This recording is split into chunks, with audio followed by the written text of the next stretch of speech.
Hello folks, and welcome to this week's show. This week I'm headed to Mississippi with my good friend Jason Webster, and we're going to be chasing some of those feisty felines. This is trapping time. Do you have the drive to be a trapper? They question my skill and my motive. They call me a Hollywood trapper. I give it my all to this game called trapping so that she can experience the challenge. Well, it's getting late. Sun's going down, baby. Smell that? Just screams coon. The brush pile set came about. We as trappers push ourselves to the limits. This is my first Mississippi cat. I hate it. There's a gray fox down here. I caught this pretty little red right here. That is a monster. They're so big, we got to drag them like deer. Peyton's second beaver. This is what you experience when you go on a trapping trip.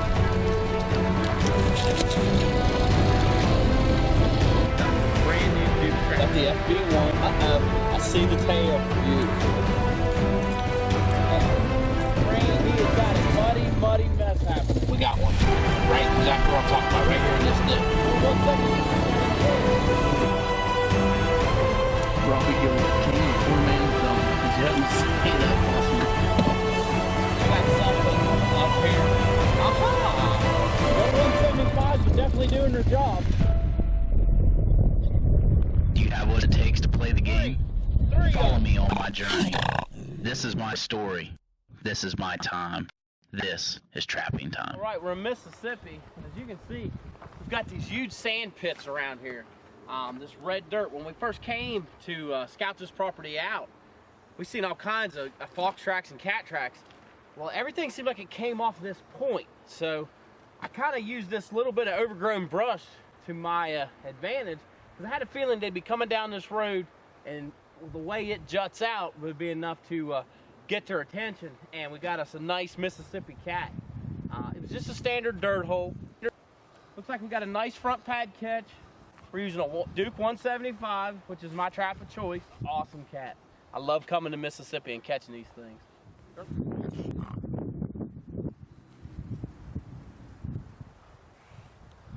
We were using some of our trapping time blackout predator bait in there, and I can still see it in there a little bit. So we're gonna come in here and get our bit back out again.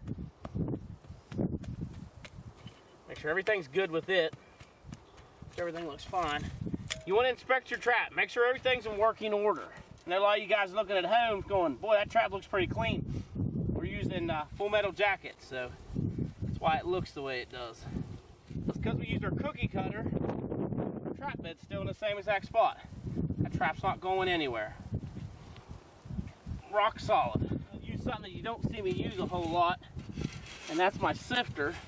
Let's see if I can get some of this red sand here, and we're going to sift it, kind of sift it around there a little bit, just to kind of blend it in. Then if you want to, all this loose grass and stuff, just kind of get it back in there a little bit too. Get out of there. We'll put a little more blackout in there.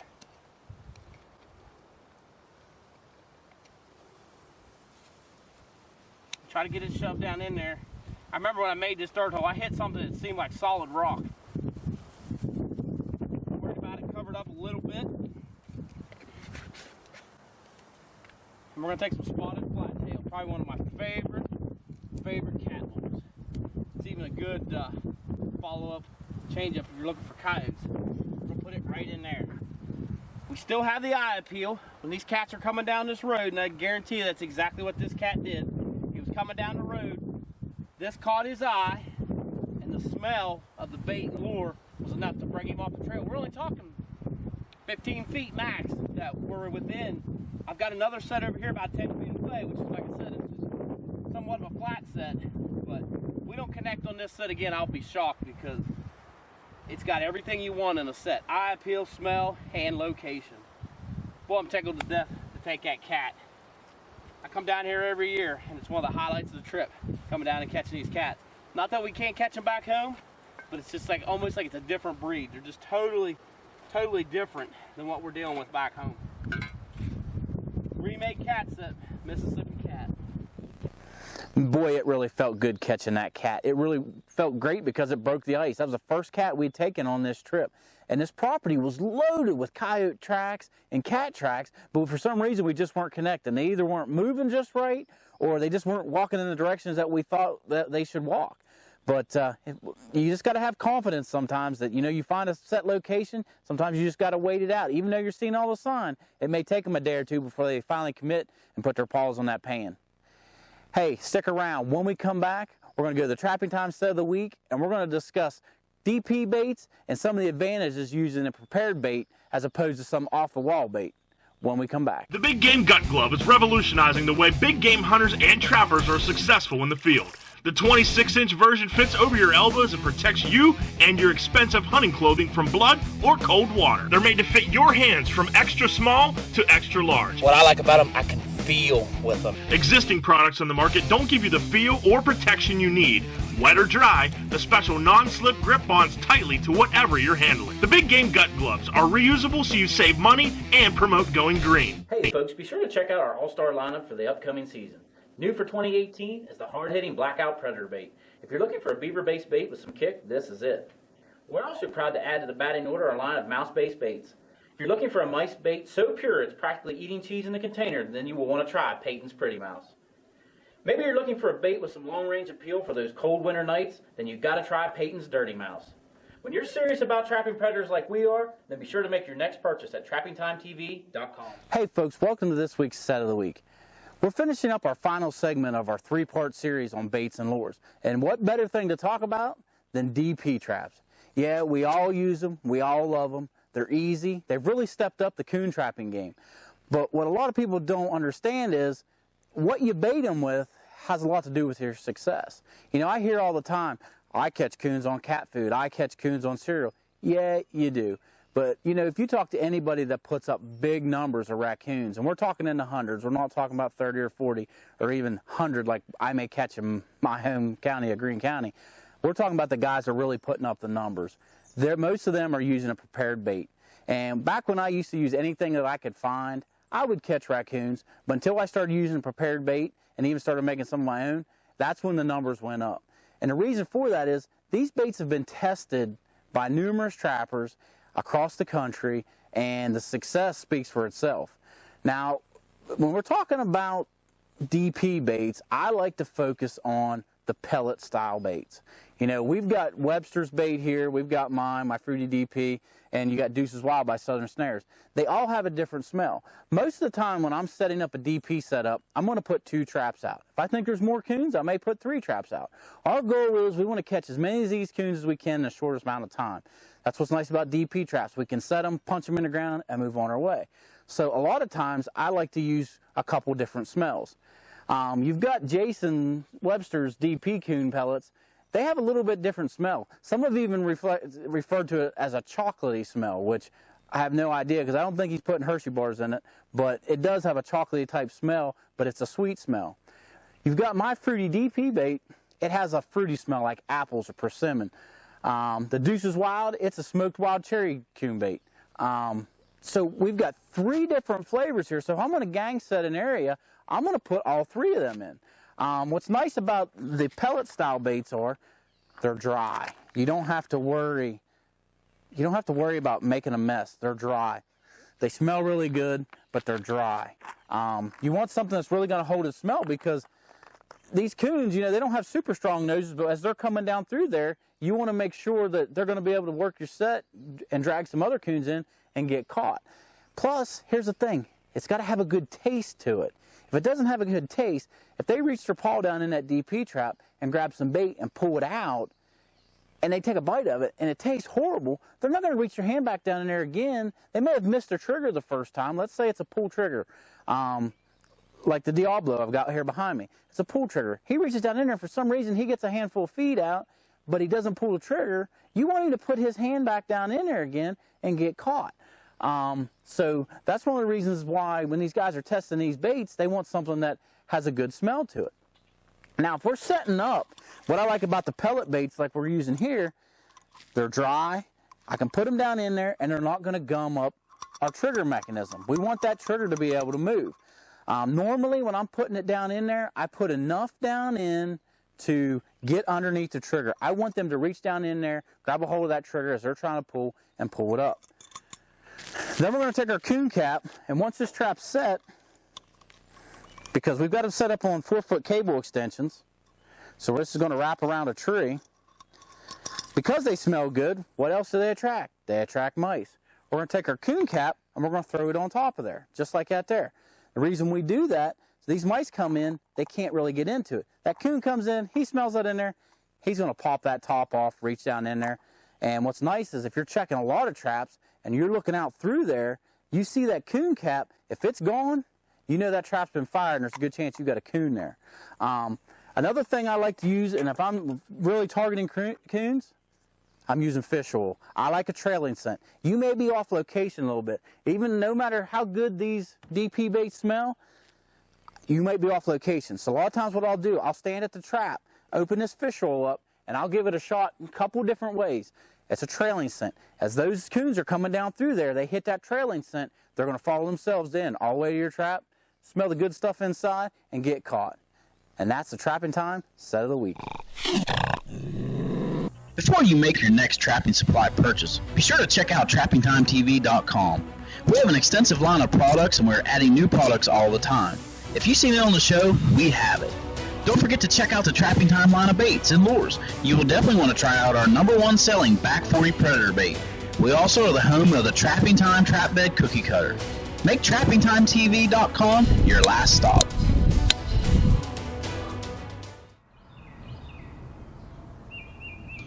From the hills of West Virginia, Smokey's Deer Lures presents the first and only real pre-orbital gland lure in the world. Applying pre-orbital gland lure to a licking branch will allow you to take a complete inventory of the bucks at your favorite hunting spot. Get yours at Smokey'sDeerLure.com. On this segment, we're going to follow Jason Webster. We're going to go across this river. We would call it a creek back home. They'll call it a river in Mississippi. And we're going to check out this pretty little cat that he put in the back of his four-wheeler. All right, we got ourselves a nice Mississippi cat here. One of the biggest reasons we picked this location out here, when we were in here looking on this creek for otter and beaver sign and setting traps up, we noticed in this sand here there was a good many bobcat tracks and some scat around.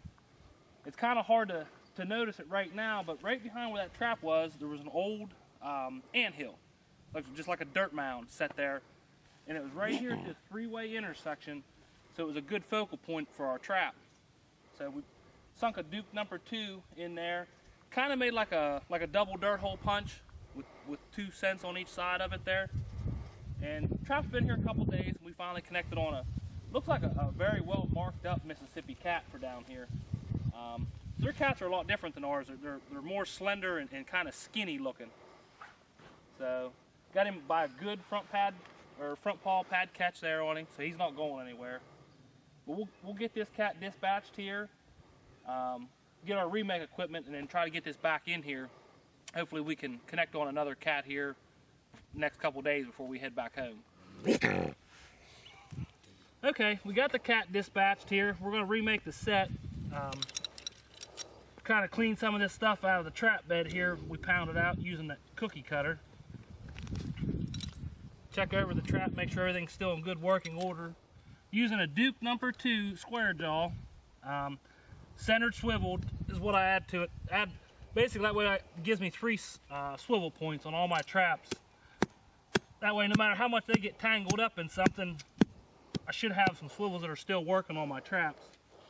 Now what we had here, there was a dirt mound here. It looked like either maybe when they were grading the roads, they left it, but it was pretty good size. It kind of really stood out like a sore thumb here at this three-way intersection, so it was a good focal point for our traps. Not quite as big and stood out now as what it did prior to the catch, but get our trap in here, get our peat moss we're using as instead of a pan cover. Doesn't take much, just want it inside the jaws enough just to cover everything over good and keep any rocks or sticks out from underneath the pan. We're going to kind of blend this back in a little bit with some of this this dirt up here just because of the way he's got this set kind of tore up. See if we can't camouflage it back in a little bit. Tap everything down and make sure you don't have any sticks right over top of your pan there. Now what we had in here originally, I actually had 2 different punch holes in this dirt mound, which probably not going to be able to find them now the way he's got so much tore up in here. What we're going to do, get in, you want to approach him across there. We're going to punch 2 holes in with our driver. And we're going to kind of make them at the angles that it makes an X over top of that pan. So that way if he comes in and he checks one hole, you want to keep his feet moving some. So we're going to take one.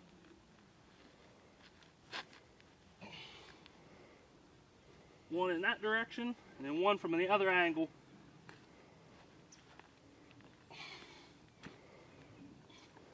About like that.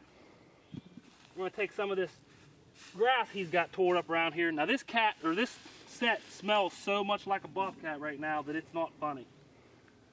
So we had it originally lured up with a lot of cat gland lure, which we definitely don't need that now. So take a little bit of bait and stick down one of the holes. We caught this cat on Predator Bait 303. We're going to stick a little of that down the one hole.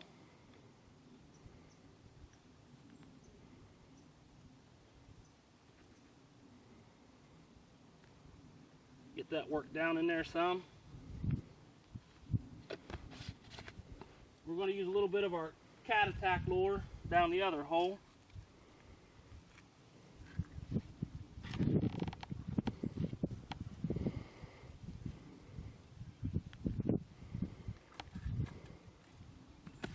We had spiked bobcat urine on here and actually had some dried bobcat scat that we'd picked up off of here and had it there, and we freshened it up with that spiked urine. But actually here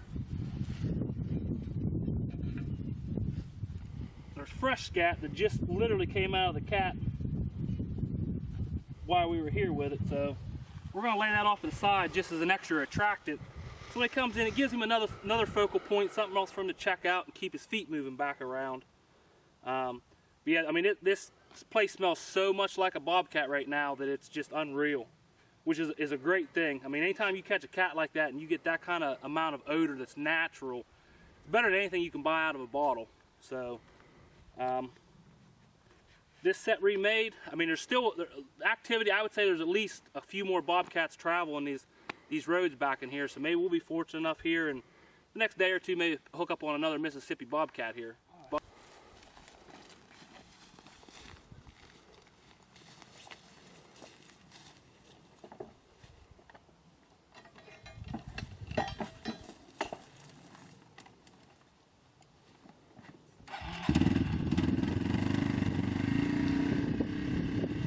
Man, Jason, that was a pretty cat. That thing had some of the prettiest spots for a Mississippi cat that I think I've ever seen.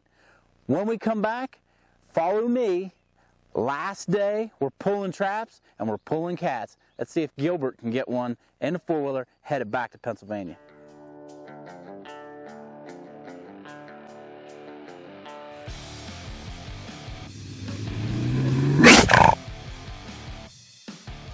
For some of us, trapping season never ends. It's in our blood. It defines the very person we are. Let Southern Snares and Supply be part of your trapping world. Be sure to try out our best-selling capital punishment Predator Bait and our new Pure Gator Oil. The Big Game Gut Glove is revolutionizing the way big game hunters and trappers are successful in the field. The 26-inch version fits over your elbows and protects you and your expensive hunting clothing from blood or cold water. They're made to fit your hands from extra small to extra large. What I like about them, I can feel with them. Existing products on the market don't give you the feel or protection you need. Wet or dry, the special non-slip grip bonds tightly to whatever you're handling. The Big Game Gut Gloves are reusable so you save money and promote going green. All right, we're in Mississippi. We're trapping these pine woods, and we've been focusing on gray fox and bobcat. And I set this probably 4 or 5 days ago, caught a possum in it yesterday, and just pulled everything back in, and looks like we got us a really nice cat. I had 2 sets here. Normally, just like when I'm trapping coyotes, I always like to make 2 sets. put two totally different smells in there. That way when they're working along here, it may be something that piques their interest. It's no different with cats. Now this set here, it was almost what I would consider almost like back home when I do my brush pile set. I'll bring a lot of trash up in, something that's really going to catch their eyes. You know, we're not allowed to use flagging back in Pennsylvania, so for me to come down here and use it, I kind of stray away from it because I'm not used to trapping that way. So I did a few things to get some eye appeal in order to bring this cat in.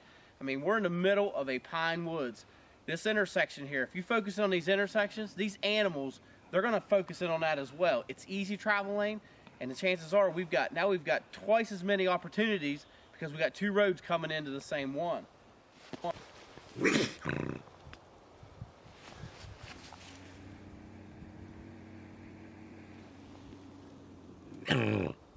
we dispatched this cat out here, and we're going to try and make this up.